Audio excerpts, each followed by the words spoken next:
हाँ जी। Good morning, good afternoon, good evening, जय श्री कृष्णा, राधे राधे, जय श्री बालाजी की। कैसे हैं आप सब लोग? मैं केपी चौधरी आप लोगों का टीसीए में तहे दिल से हार्दिक स्वागत और अभिनंदन करता हूं।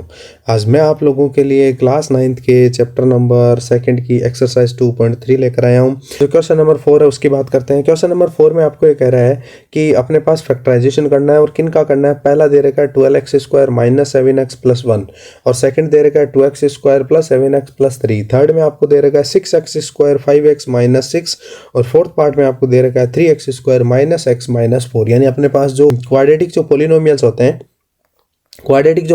होते हैं उनके अपन को सॉल्यूशंस फाइंड आउट करने हैं। तो चलिए बिना टाइम वेस्ट किए इनके सॉल्यूशंस को फाइंड आउट करते हैं। देखिए सबसे पहले आपको 12x² माइनस 7x प्लस 1 की वन है। सबसे पहले अपने पास जो लीनियर के साथ जो कोफिशिएंट होता है उसके अपन को फैक्टर्स राइट करने होते हैं। तो माइनस एज इट इज बाहर लिखा हुआ है, माइनस ये लिखा हुआ है। उसके बाद आपने 7 को लिखा है 4 प्लस 3। आप कहोगे सर 7 को 4 प्लस 3 क्यों लिखा है? अपने इसको 6 प्लस 1 भी तो लिख सकते हैं, अपन 5 प्लस 2 भी तो लिख सकते हैं। आपने ऐसा क्यों नहीं लिखा? तो इसलिए नहीं लिखा है क्योंकि 6 इंटू 1 करने पर 6 आता है और 5 इंटू 2 करने पर 10 आता है। तो ये वाली बात जो अपने पास 12 1 जा 12 है वो सेटिस्फाई नहीं हो रही है, इसलिए अपन ने यहाँ 3 और 4 लिखा है क्योंकि 3 4 जा कितना होता है 12 होता है। यानी मल्टीप्लाई करने पर अपने पास जो a इंटू सी है वो आना चाहिए और एडिशन सब्ट्रैक्शन से अपने पास जो बीच वाली टर्म है वो आनी चाहिए। चलिए स्टार्ट करते हैं। देखिए सबसे पहले इसको इस तरीके से ब्रेक करके लिखने के बाद यहाँ माइनस को इनसाइड मल्टीप्लाई किया और साथ में इस x को भी किया है।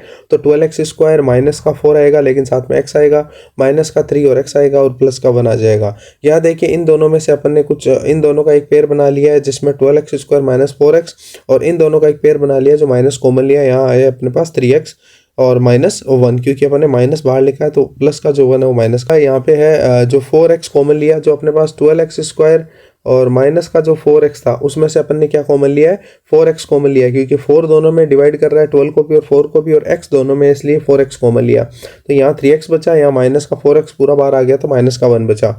यहाँ इन देखिए आगे जो अपने माइनस जो अपन ने माइनस यहाँ 3x माइनस 1 लिया था इसमें अपने पास कुछ भी कॉमन नहीं है तो यहाँ माइनस का 1 राइट किया और 3x minus 1 as it is. Next देखिए नेक्स्ट में आपने क्या किया 3x माइनस 1 3x माइनस 1 दोनों में कॉमन है उसको 1 टाइम राइट कर दिया। जो रिमेनिंग पार्ट है कौन है, एक तो 4x और एक माइनस का 1, उसको एक साथ राइट कर दिया है। तो जो अपने पास फैक्टराइजेशन आया है वो आया 3x माइनस 1 और 4x माइनस 1। कुल मिला के ये इसका सॉल्यूशन है और ये देख सकते हैं कि ये इसका फैक्टराइजेशन अपने कर दिया है। चलिए सेकंड नंबर पार्ट की बात करते हैं। हाँ जी, तो जो सेकंड नंबर पार्ट है उसमें दे रखा है 2x² प्लस 7x प्लस 3 और आप चेक करें ना तो आप लोगों के जो आप फैक्टर्स करेंगे उनमें मल्टीप्लाई करने पे तो 2 3 जा 6 आना चाहिए और एडिशन सब्ट्रैक्शन से अपने पास कितना आना चाहिए 7। तो अपन क्या कर रहे हैं यहाँ पे 2x² एज इट इज, इस 7 को अपन ने इस बार देखो 6 प्लस 1 लिखा है, इस बार 4 प्लस 3 नहीं लिखा है। क्यों नहीं लिखा है? क्योंकि 4 3 जा 12 होता है लेकिन अपन को 12 नहीं 6 चाहिए, तो 6 1 जा 6 होता है तो अपने पास 6 1 जा 6 आ रहा है, बिल्कुल आ रहा है। और अब अपन ने कुछ नहीं, वो same as it is process रहेगी। 2x² एज इट इज, 6 को x से मल्टीप्लाई किया, 6 जो x है उसको भी 1 से मल्टीप्लाई किया तो x प्लस का 3, इन दोनों में से कॉमन लेना है। इन दोनों में से कोई कॉमन चीज़ आ रही है तो उसको कॉमन लेना है। देखिए यहाँ अपने पास जो है 2x² प्लस 6x, इसमें से अपने पास 2 कॉमन आ रहा है और x कॉमन आ रहा है तो 2x बाहर लिख दिया, x plus 3 as it is. इन दोनों में से अपने पास प्लस का 1 कॉमन आ रहा है तो x plus 3 as it is. Next देखिए 2x और प्लस 1 ये दोनों में कॉमन आ रहा है तो x प्लस 3 और 2x प्लस 1 कुल मिला के इस तरीके से ये अपने पास फैक्टराइजेशन हो गया है। और जो अपने पास 2x² प्लस 7x प्लस 3 है उसको अपन x प्लस 3 और 2x प्लस 1 इस तरीके से दो फैक्टर्स के रूप में राइट कर सकते हैं। थर्ड नंबर जो पार्ट है उसकी बात करते हैं। देखिए थर्ड नंबर पार्ट में आपको दे रखा है 6x² प्लस 5x और माइनस का 6, तो 6x²। यहाँ देखिए 5 है ना उसको लिखा है 9 माइनस 4। क्यों लिखा है 9 माइनस 4? क्योंकि 9 4 जा 36 होता है और 6 इंटू 6 36 होता है और माइनस का 36 ही चाहिए क्योंकि प्लस माइनस माइनस में आएगा। तो देखिए 9 4 जा 36 और प्लस माइनस माइनस का 36 आ रहा है तो ये बात सेटिस्फाई हो रही है, इसलिए अपन इसको 9 माइनस 4 लिख सकते हैं। नेक्स्ट देखिए 6x² और 9x को एक साथ लिख लिया है, माइनस का 4x और यहाँ पे जो माइनस का 6 है उसको एक साथ लिख लिया है। यहाँ से 6x² plus 9x as it is, इन दोनों में से जो कॉमन पार्ट आ रहा है वो माइनस आ रहा है उसको यहाँ पे बाहर लिख दिया है। इन दोनों में अपन देखें ना तो 6 और जो अपन 9 है उसमें अपने पास 3 कॉमन आ रहा है, x² और x में x कॉमन आ रहा है। यहाँ 2x+3 इस तरीके से लिखा हुआ है। आगे देखिए यहाँ लिखा है अपन ने इन दोनों में से जैसे माइनस कॉमन लिया था पहले तो, और अब लिया है अपन ने 2 कॉमन, क्योंकि 4 और 6 में 2 कॉमन होता है, तो यहाँ 2x+3। अब आप चेक कर सकते हैं यहाँ पे भी अपने पास 2x+3 और अपने पास 2x+3 है, तो इन दोनों में से 2x+3 वन टाइम लिख दिया। जो रिमेनिंग पार्ट है एक तो 3x और एक माइनस का 2 उसको लिख दिया है। आगे देखिए, आगे अपन चेक करें ना तो अब 6x² + 5x - 6 को अपन दो फैक्टर्स के रूप में इस तरीके से राइट कर सकते हैं, 2x+3 और 3x - 2।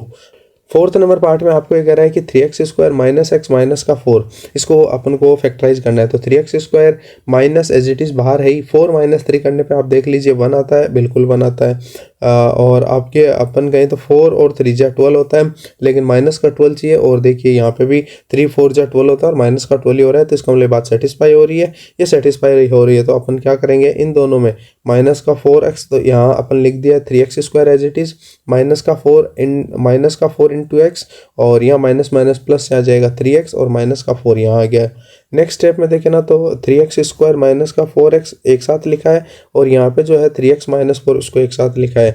इन दोनों में से अपने पास x कॉमन आ रहा है वो लिख दिया, 3x - 4 लिख दिया, और इन दोनों में अपने पास 1 कॉमन आ रहा है उसको लिख दिया, और यहाँ हो गया 3x - 4। चलिए कोई दिक्कत नहीं है। नेक्स्ट देखिए अपन बात करें तो 3x - 4 3x - 4 दोनों में कॉमन है उसको लिख दिया, और जो रिमेनिंग पार्ट है x + 1 उसको लिख दिया। और उसके बाद देखिए यहाँ पे अपने पास 3x² - x - 4 है, उसको अपन दो फैक्टर्स के रूप में इस तरीके से मल्टीपल्स के रूप में राइट कर सकते हैं, 3x - 4 और x + 1। इसी के साथ क्वेश्चन नंबर 4 कंप्लीट हो गया है। और मैं आप लोगों को लास्ट में यही कहूँगा कि आपके अगर कोई छोटे भाई बहन क्लास 8 में अगर बोर्ड एग्ज़ाम फेस कर रहे हैं तो उन्हें भी हमारा जो चैनल है वो ज़रूर मेंशन कीजिएगा। उनके अभी स्क्वायर एंड स्क्वायर रूट्स वाला जो चैप्टर है मैंने बहुत अच्छी तरीके से कंप्लीट करवाया है, तो उनको बोलना है कि ज़रूर वॉच आउट करें, और ज़्यादा से ज़्यादा हमारे जो वीडियोज़ हैं उनको शेयर किया करो, चैनल को सब्सक्राइब किया करो और लाइक किया करो वीडियोज़ को। और इसी के साथ आप सभी का आता है दिल से धन्यवाद। Thank you all of you.